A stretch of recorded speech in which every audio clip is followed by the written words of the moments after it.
Deus seja louvado por mais uma oportunidade que temos de ouvir um milagre. Deus é capaz de nos fazer milagres. Uma boa noite a todos, uma boa noite a todos que estão aqui no auditório, uma boa noite a todos que estão espalhados, assistindo essa programação Paz na Tempestade.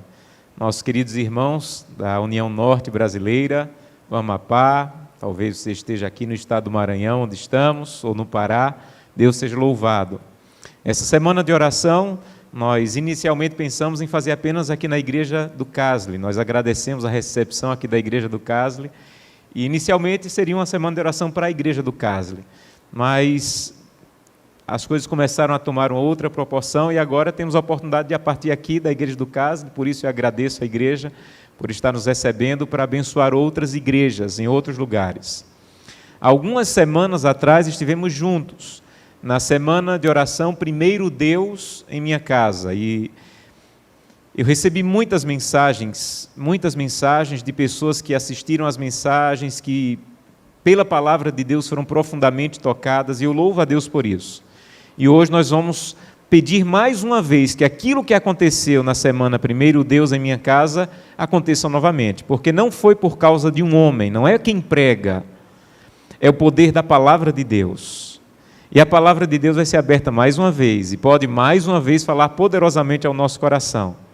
Então eu já queria fazer o primeiro convite da semana. Nós vamos estar durante os próximos 4 dias juntos, mas o primeiro convite que eu quero fazer para vocês que estão aqui no auditório e você que está em casa, o primeiro convite é: reserve um momento todos os dias para pedir a Deus que fale ao seu coração. Então o combinado é o seguinte: em algum momento do dia, você vai conversar com Deus especificamente dizendo: Santo Deus, que a palavra que eu vou ouvir à noite fale ao meu coração. Nós estamos cansados de ouvir homens, de ouvir pessoas. Nós queremos ouvir o que o Senhor tem a nos falar. E eu vou dizer uma coisa para vocês: eu estou orando por isso. E se nós unirmos a oração, a palavra de Deus, de maneira clara e poderosa, uma vez mais vai falar ao seu coração. Então, primeiro convite da semana: quantos aceitam o desafio de todos os dias até sábado dizer: Santo Deus, usa a palavra que eu vou ouvir, que ela fale de maneira poderosa ao meu coração. Quantos aceitam esse primeiro desafio da semana? Deus seja louvado. Nós aqui no auditório aceitamos. Você que está em casa, aceita também? Vamos então começar fazendo isso agora. Vamos orar? Feche os seus olhos e vamos falar com Deus. Querido Pai, nós te louvamos pela oportunidade de estarmos reunidos. Alguns aqui presencialmente, outros estão assistindo essa transmissão. E nós pedimos que o Teu Santo Espírito venha unir-nos, Santo Deus. Onde estivermos, os que estamos aqui, os que estão distantes, mas o Teu Santo Espírito, que não conhece distância e impossibilidades, pode, através da Tua palavra, nos unir essa noite. É isso que nós precisamos, que a Tua palavra, de maneira clara e poderosa, fale ao nosso coração. E é isso que vamos te pedir todos os dias: Senhor, que a Tua palavra fale de maneira clara ao meu coração. Te pedimos isso em nome de Jesus. Amém. Amigos, a proposta dessa semana é estudarmos alguns sermões fundamentados no livro de Romanos. O livro de Romanos é um dos livros que eu mais amo, é um dos livros que mais fala de maneira mais profunda ao meu coração. Há alguns anos atrás, eu comecei a estudar o livro de Romanos versículo por versículo, bem devagar, versículo por versículo, permitindo que aquilo que eu estou lendo fale ao meu coração. Porque o livro de Romanos, ao longo da história, foi um dos livros que mais começou reavivamentos. Se você estuda a história do cristianismo, você vai descobrir que os grandes reavivamentos do cristianismo começaram pelo estudo sério, não a leitura, o estudo do livro de Romanos. Por exemplo, um homem que começou um dos maiores reavivamentos da história se chamava John Wesley. E esse reavivamento começou com o estudo do livro de Romanos. A reforma começou com um sério estudo do livro de Romanos. Um pai da igreja chamado Agostinho de Hipona começou um reavivamento com o livro de Romanos. Então eu quero fazer um convite a você. Nós vamos estudar alguns sermões mas você está precisando de um reavivamento na tua vida, na tua família, eu quero desafiá-lo a estudar 3 livros da Bíblia: Daniel, Apocalipse e Romanos. Mas eu recomendo você a começar por Romanos. Porque quando você entende a salvação em Romanos e você vai para as profecias, você não vai para as profecias procurar dragão, procurar besta, procurar decreto, procurar morte, não vai para as profecias com medo. Quando você entende a salvação em Cristo Jesus e você vai para as profecias bíblicas, você vai procurar Jesus. Algumas pessoas dizem: pastor, mas eu tenho dificuldade e um certo medo de estudar Apocalipse. É porque você não entendeu Romanos. Se você entende Cristo em Romanos, você vai para Apocalipse e você já de cara ouve João dizendo assim: revelação de Jesus Cristo, Apocalipse 1. É como se João dissesse: olha, nesse livro vai ter decreto, nesse livro vai ter dragão, vai ter besta, vai ter perseguição, mas o que você vai precisar entender nesse livro é Jesus Cristo. Se você estudar Apocalipse e não olhar e não procurar Jesus, você não entendeu o que é Apocalipse. Por isso que estudar Romanos é tão importante, porque Romanos ele vai estabelecer a base de todo o conhecimento bíblico. O livro de Romanos é poderoso, amigos, porque ele trata do capítulo 1 ao capítulo 16 do tema principal da Bíblia, que é a oferta de Jesus Cristo para te salvar. Esse é o tema de Romanos. Na verdade, esse é o tema da Bíblia. E quando você estuda Romanos e entende o plano de Deus de te salvar, tudo que você vai ver na Bíblia vai fazer sentido. Romanos ele vai te ensinar que para você entender o plano da salvação, você tem que entender 3 coisas. De cara, o livro parece que já te assusta, porque do capítulo 1 até o capítulo 3, ele vai dizer: você está perdido. Você está perdido.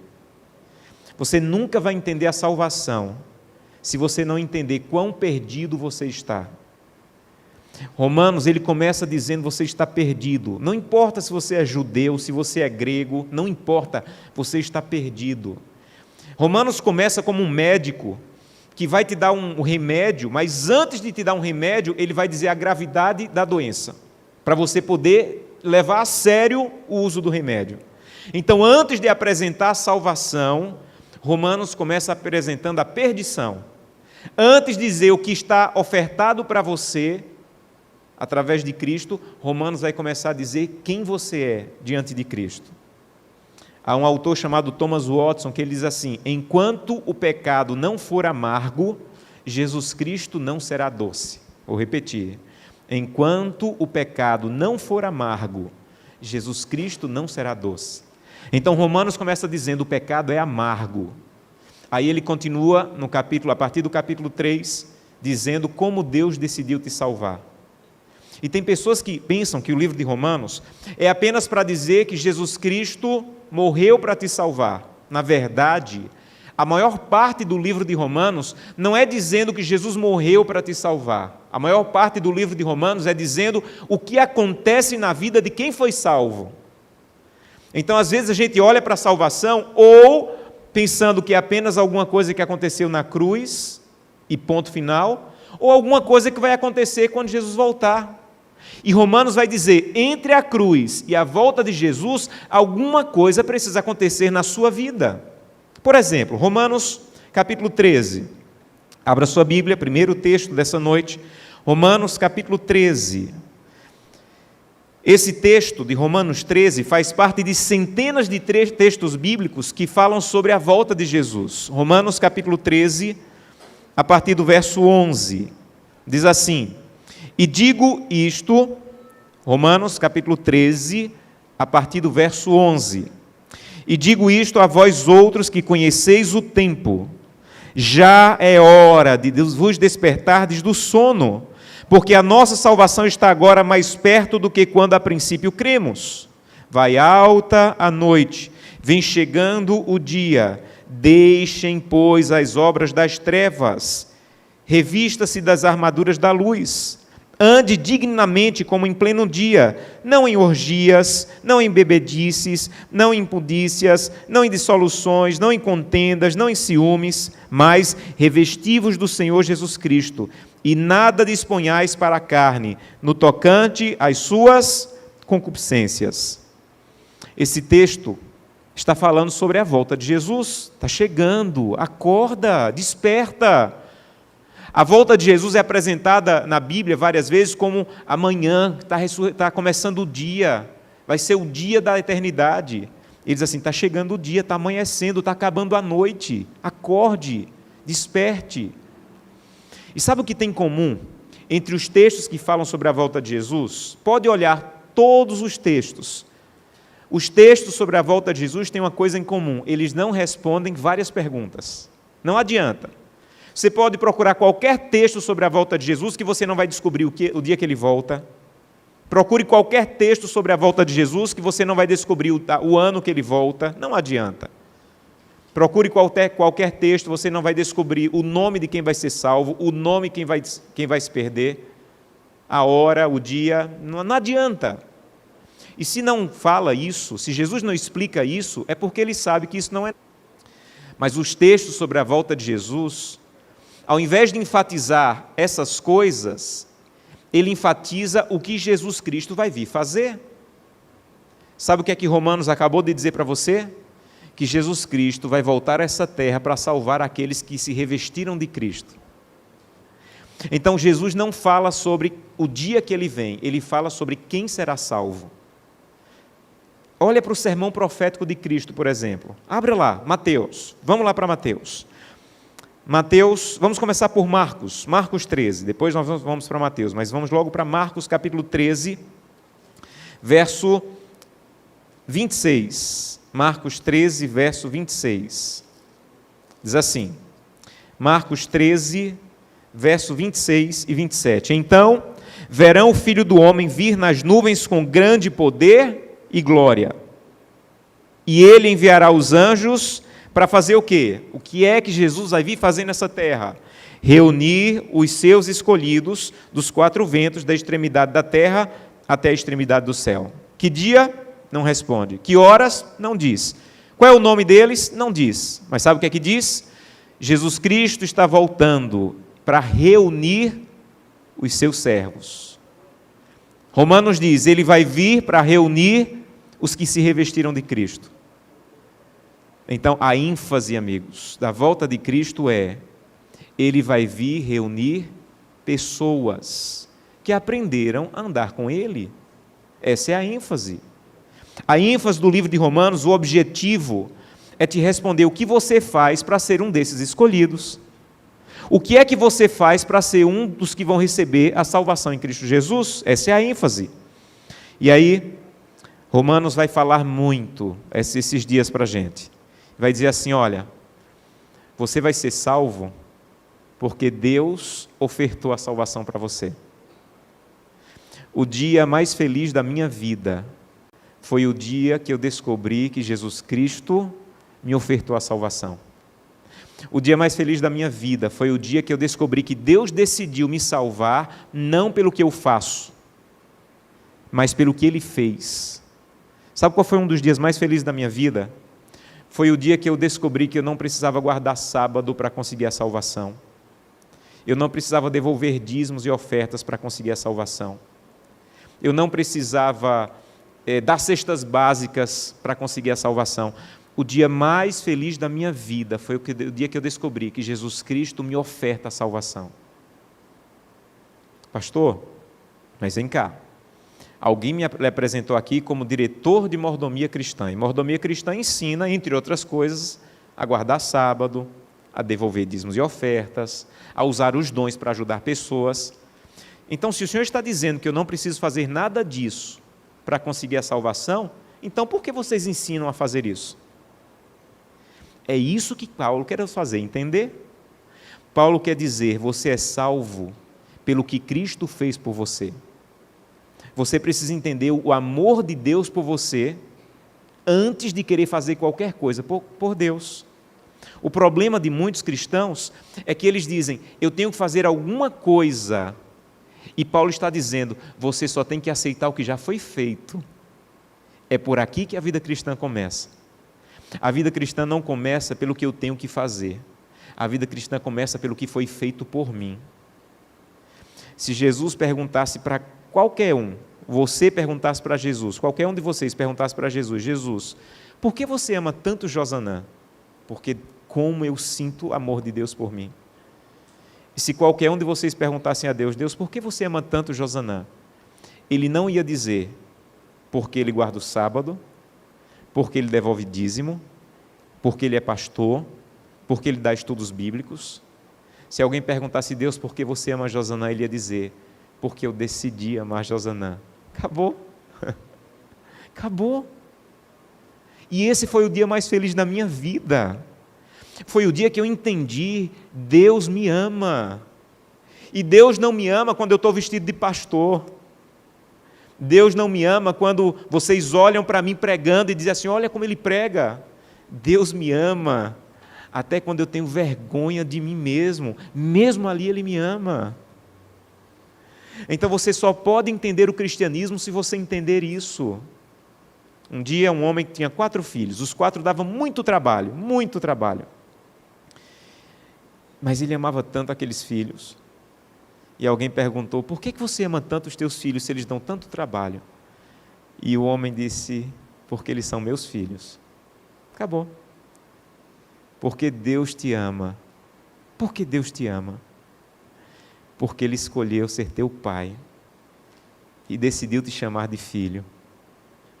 Romanos, ele tem como objetivo te provar de um jeito, de outro. Ele usa uma ilustração, ele usa outra, só para te provar. Você é amado por Deus. Você é amado por Deus. Pastor, mas o senhor não respondeu a pergunta. Então, por que vocês ensinam a gente a guardar sábado? Por que vocês ensinam a dar estudos bíblicos, a ajudar pessoas carentes, a devolver dízimos e ofertas? Deixa eu explicar com outra ilustração. Uma mulher era casada com um homem muito mau, muito agressivo, que agredia ela fisicamente, emocionalmente. Esse homem faleceu e ela casou de novo com um homem bom, um cristão, um homem de Deus. E esse homem não entendia, simplesmente ele não entendia, porque ele chegava em casa e ela estava desesperada, arrumando coisas, fazendo coisas, meio assustada, um pouco assustada. E um dia ele chegou em casa e ela estava chorando. Ele perguntou, por que você está chorando, querida? Ela disse, porque eu tenho medo que você seja agressivo comigo. Mas por que eu seria agressivo? Porque meu marido anterior, quando chegava em casa não estava tudo pronto, ele era agressivo, e eu não consegui terminar tudo. Eu tenho medo de você ser igual a ele. E ele a abraçou e disse, querida, eu preciso que você entenda uma coisa, eu te amo. Por favor, nunca mais faça nada por medo, nunca mais. Se você quiser fazer alguma coisa por mim, faça porque eu te amo. Então, se você quiser, não sei, arrumar a casa, de alguma maneira, faça porque ama. Se você quiser preparar uma boa comida, faça porque você ama. Eu não quero que você faça nada por outro motivo, a não ser porque você me ama. Sabe quem é esse marido bom? Jesus Cristo. Que se aproxima de você através do livro de Romanos para dizer, você tem que fazer coisas, mas só por um motivo, porque você entendeu que eu te amo e você quer responder em amor por mim. É por isso, e quando a gente ama alguém, o nosso maior desejo é fazer alguma coisa que o outro goste. Eu estou casado esse ano, completamos 17 anos de casado.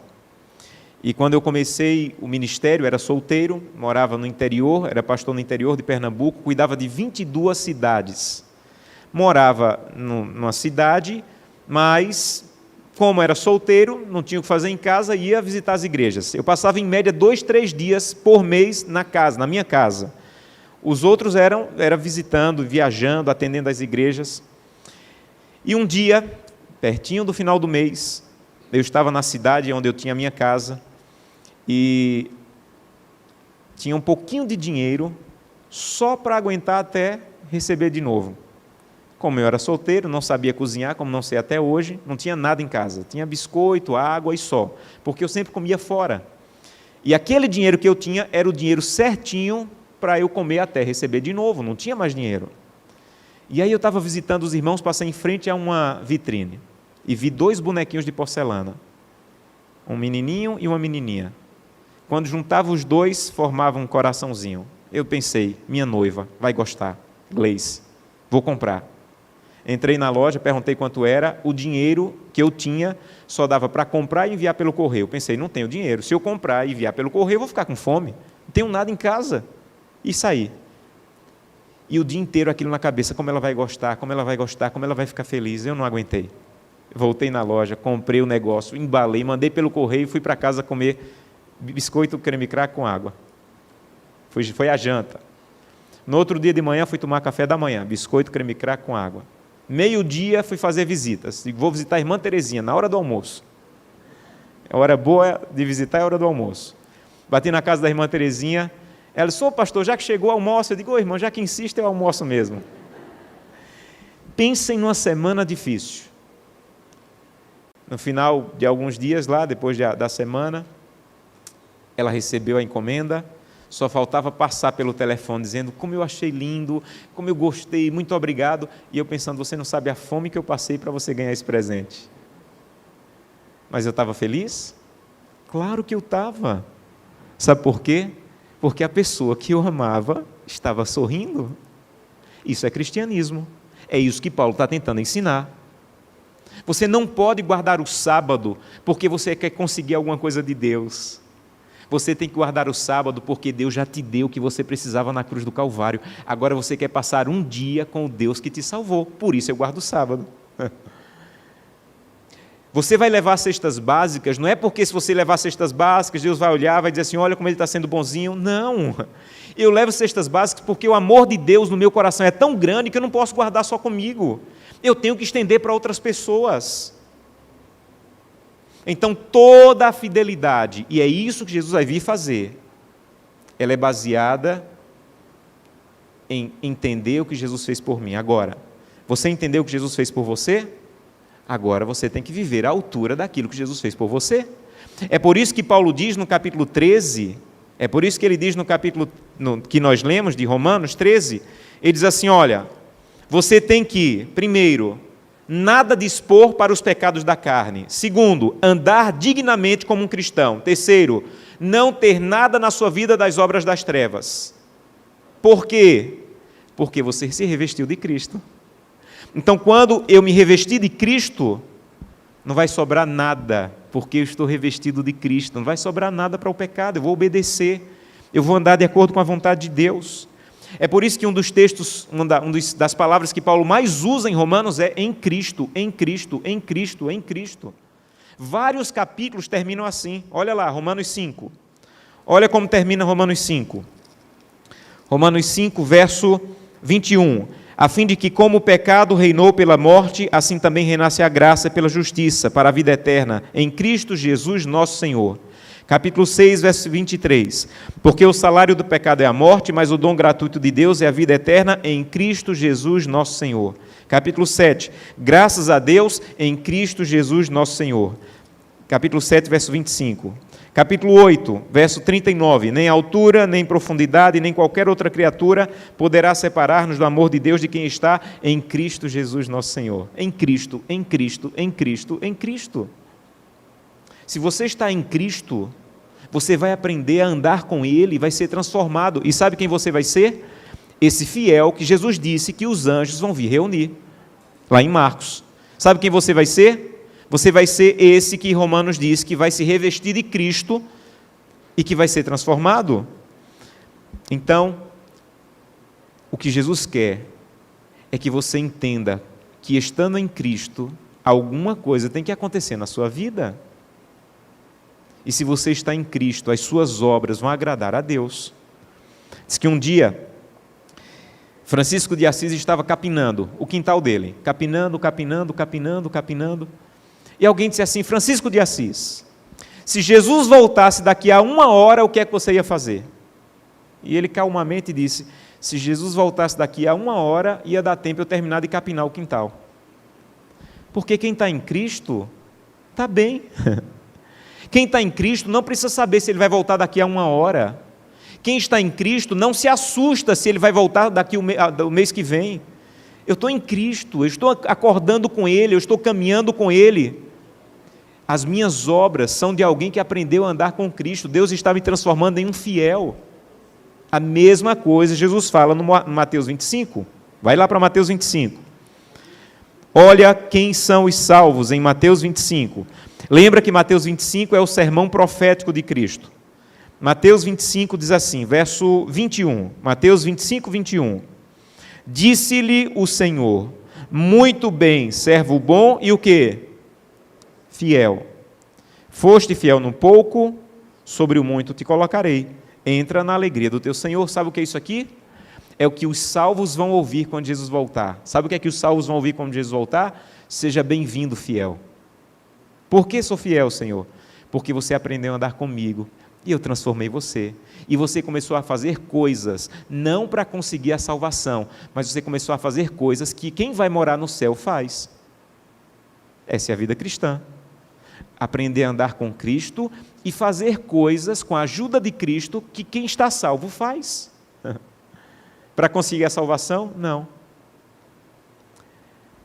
E quando você vai estudando a Bíblia, o que vamos estudar esses dias, você vai perceber que os fiéis na Bíblia são apresentados com algumas características. Quem são os que Jesus Cristo vai reunir? Os fiéis. Quem os anjos vão vir reunir? Os que forem achados fiéis. Segundo Romanos 13, quem vai ser salvo? Aqueles que se revestiram de Cristo, os fiéis, que são transformados. E quais são as características deles? Vamos estudar várias essa semana, mas eu quero te apresentar 3 essa noite. E vamos finalizar com essas 3 características. Sabe quem são os fiéis na Bíblia? Na Bíblia, aqueles que estão andando com Cristo e sendo transformados, são aquelas pessoas que preferem mais a fidelidade do que o livramento. Vou repetir. Fiel na Bíblia é aquela pessoa que prefere o compromisso com Cristo do que o livramento. Olha para a Bíblia. Daniel 3 conta a história de 3 amigos de Daniel, que o rei disse assim, olha, é muito fácil se livrar da fornalha. Está a fornalha acesa, vocês vão queimar lá dentro, mas é muito fácil. Você adora o que Deus disse que você não deve adorar e você está livre. Então, o livramento é fácil. E eles disseram, nós preferimos mais a fidelidade a Deus do que o livramento. Então, pode acender a fornalha, pode esquentar a fornalha, que nós preferimos a fidelidade ao livramento. Capítulo 6 de Daniel conta a mesma coisa. Por 30 dias não pode orar. Você tem que adorar outro Deus, que é o próprio rei. É simples, gente. Era só Daniel fechar a janela e orar escondido. Eu tenho um amigo que disse que quando o crente vai para o restaurante na hora do almoço e vai orar, ele ora assim, ó. Bota a comida, senta na mesa e faz amém. Daniel não queria orar assim. Daniel queria que as pessoas vissem de quem ele era, a quem ele pertencia. Então Daniel disse assim, eu prefiro morrer do que deixar de ser fiel ao meu Deus. Você entende? Há algumas pessoas que dizem, eu amo tanto meu Deus, eu amo tanto o que Ele me ofertou na cruz, que eu vou no RH agora, e mesmo que eu tenha que abrir mão do emprego, eu prefiro permanecer fiel ao que Deus me pediu na guarda do sábado. Eu posso até perder a matéria na faculdade, mas o Deus que eu amo e que eu quero ver sorrindo pelo que Ele fez por mim, Ele disse que eu devo permanecer fiel, então eu vou perder a matéria.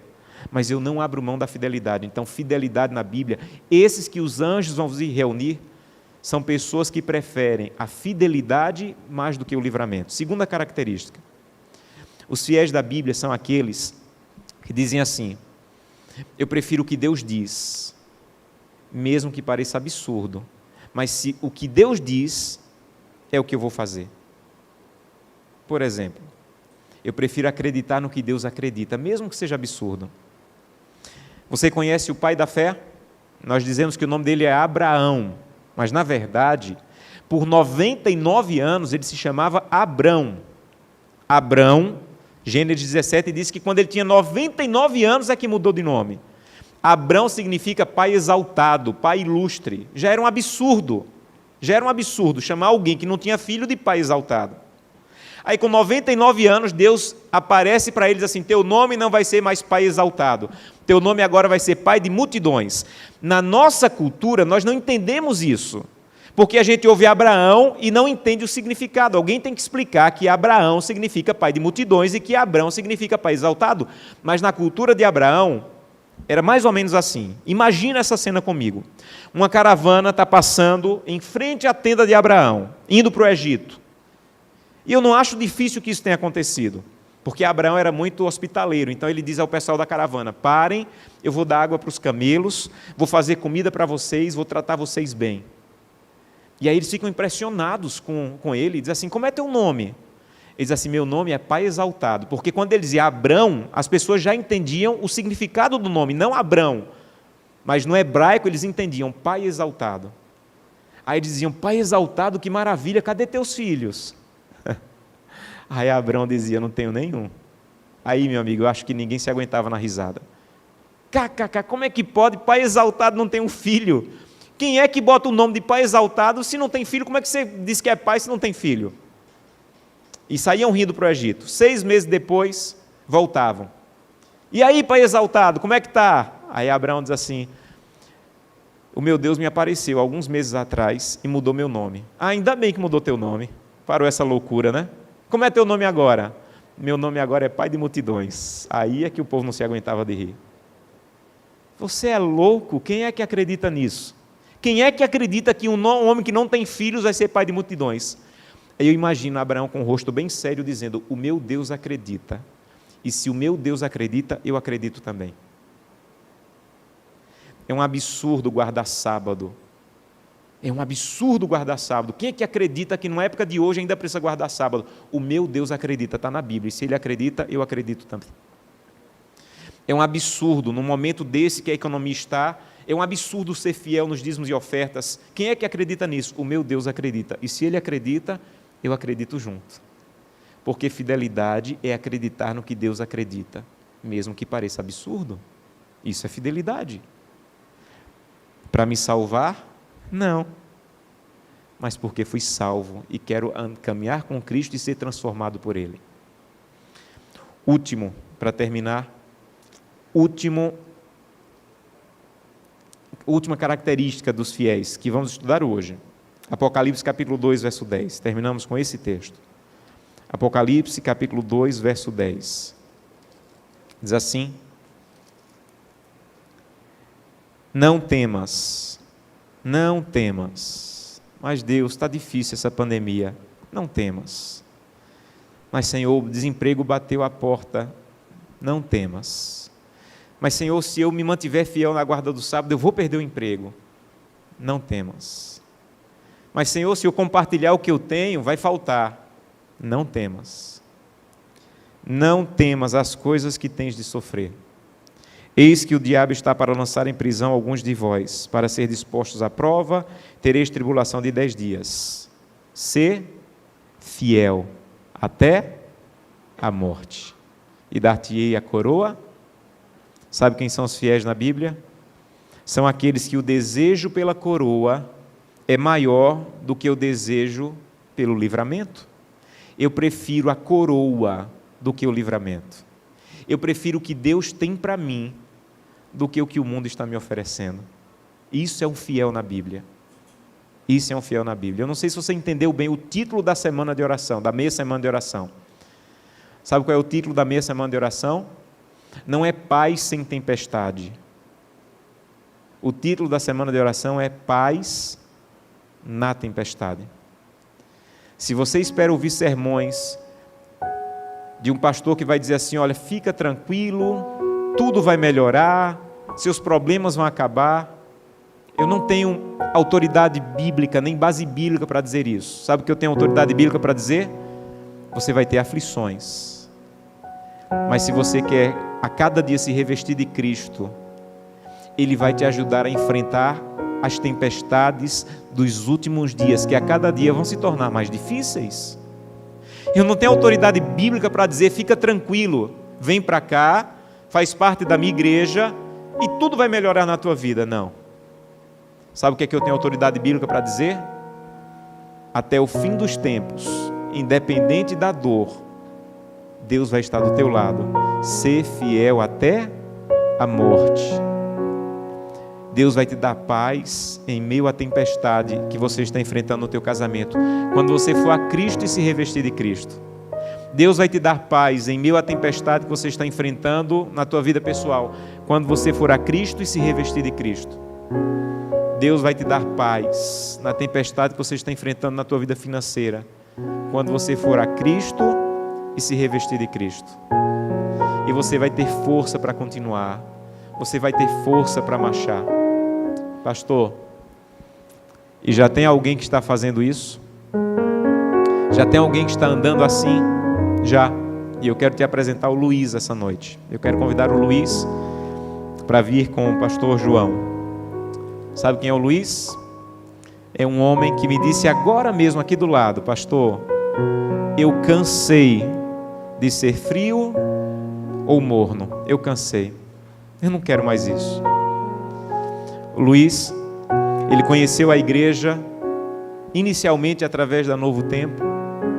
E ele começou a estudar a Bíblia, ele começou a conhecer as verdades bíblicas, ele começou a descobrir coisas que ele não sabia.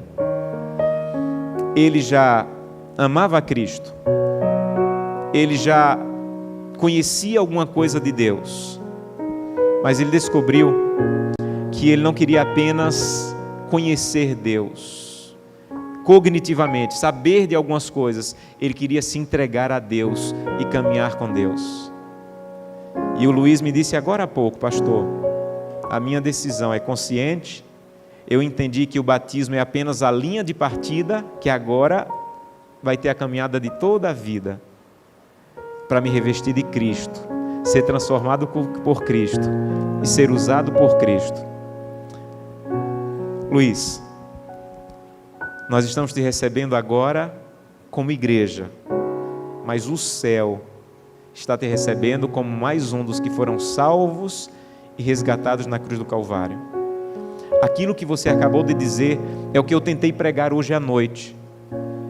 Jesus Cristo vai voltar a essa terra para salvar aqueles que se cansaram de uma vida fria e morna, um cristianismo medíocre. E eu sei que se você buscar a Cristo todos os dias e se revestir de Cristo, Ele vai fazer você um desses fiéis que os anjos virão reunir.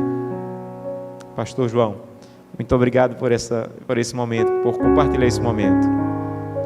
Nesse momento nós vamos fazer o nosso pedido de invocação para que Deus te receba como mais um dos seus filhos salvos na cruz do Calvário. Então, nesse momento, para completo perdão dos teus pecados, para que agora, no céu, você venha a ser recebido como um desses fiéis que Jesus está voltando para resgatar. O pastor João, como ministro do Evangelho, te batiza. Em nome do Pai, do Filho e do Espírito Santo. Amém. Amém. Deus seja louvado. Amém. Amém. Deus seja louvado, João. Deus seja louvado, Luiz, por sua decisão. O Luiz tomou a decisão: pastor, mas eu já fui batizado. Eu quero convidá-lo a dizer: Senhor, me perdoa, porque eu não entendi muito bem a vida cristã. Eu estou tentando fazer a vida cristã, e eu preciso entender que a vida cristã é aprender a andar com Cristo, me revestir de Cristo, e é isso que eu quero fazer agora. Ou você pode dizer: pastor, eu quero publicamente declarar que eu tenho um compromisso com Cristo, que eu quero me entregar a Jesus Cristo. Eu não sei onde você está assistindo nesse momento, talvez em casa, talvez na igreja, talvez em um pequeno grupo, mas eu quero fazer um convite para você essa noite. Eu quero convidá-lo a dizer: Senhor, eu quero ser um desses fiéis que vai se preparar para um dia ser reunido pelos anjos. Eu quero viver a vida cristã não fazendo coisas para me salvar, mas fazendo coisas porque Cristo vive em mim e já me salvou. E eu quero fazer um convite muito especial. O convite é aqueles que querem dizer: Senhor, eu quero publicamente declarar, através do batismo, um dia, como Luiz, que eu sou de Jesus Cristo. Eu quero convidá-lo a colocar-se em pé. Se você está aqui no auditório ou em qualquer um dos auditórios, onde você está, sabe? Quando a gente pede para se colocar em pé, não é para a igreja ver, não é para o pastor ver, é para Deus ver. É Deus vendo na sua decisão, dizer: Senhor, o que eu estou sentindo é sério, eu quero ser teu completamente. Onde você está aqui no auditório, ou onde você está nos auditórios que estão nos assistindo, eu quero convidar uma música agora, e durante essa música eu quero convidá-la a se colocar em pé, para dizer: Senhor, é isso que eu quero, ser fiel completamente e andar contigo. Enquanto você estiver ouvindo a música, coloque-se em pé e eu quero ao final orar com você.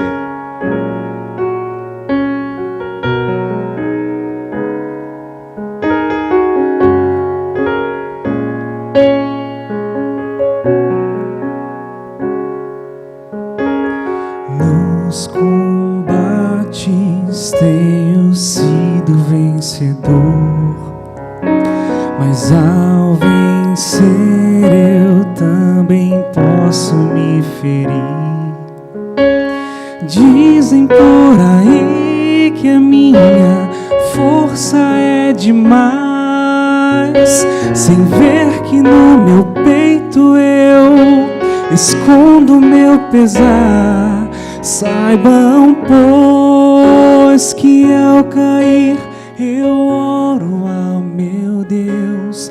Saibam quem é que me levanta se estou só. Espada em punho, estou a chorar, pois dentro da armadura só um menino há.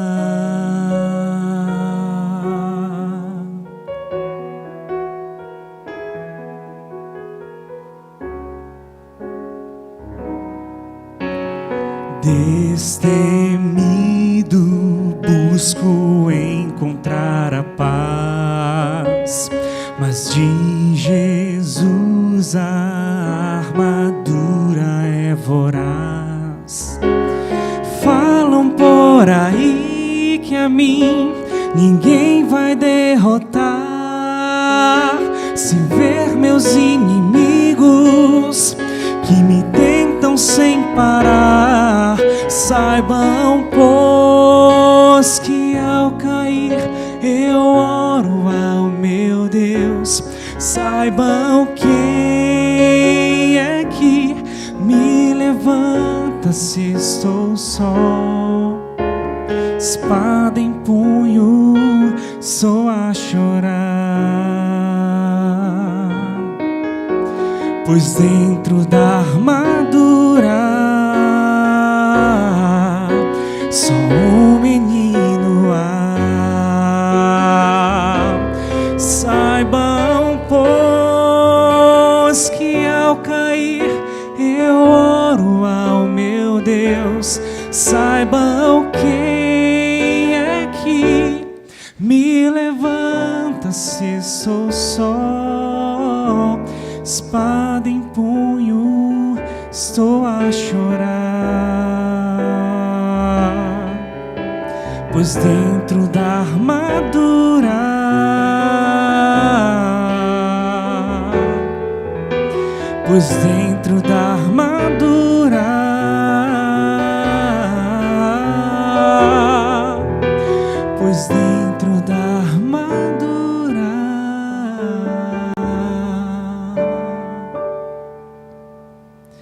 só um menino